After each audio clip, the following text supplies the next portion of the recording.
Forono rosoay sazareo zato dia eniwa fa amonjy fodinanareo o mirimorimo tsy azo sakanany tsony nefa mba iantrao e fasaraka davitra forono rosoay sazareo zato dia eniwa fa amonjy fodinanareo o mirimorimo tsy azo sakanany tsony nefa mba iantrao e fasaraka lavitra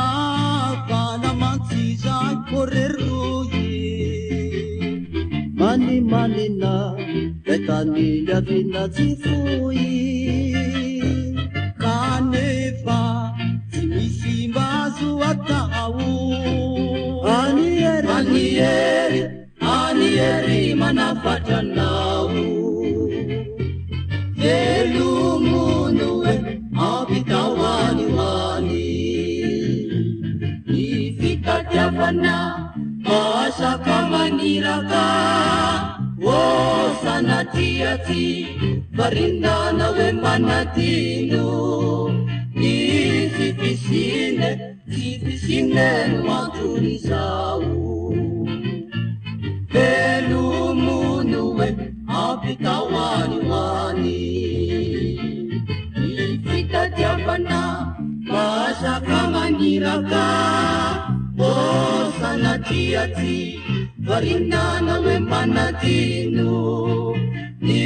fipisine no antony zao lavitra vanamantsy zay koreroye manimanina etany liavina tsy foy kanefa tsy misy mbazo atao anieri manafatranao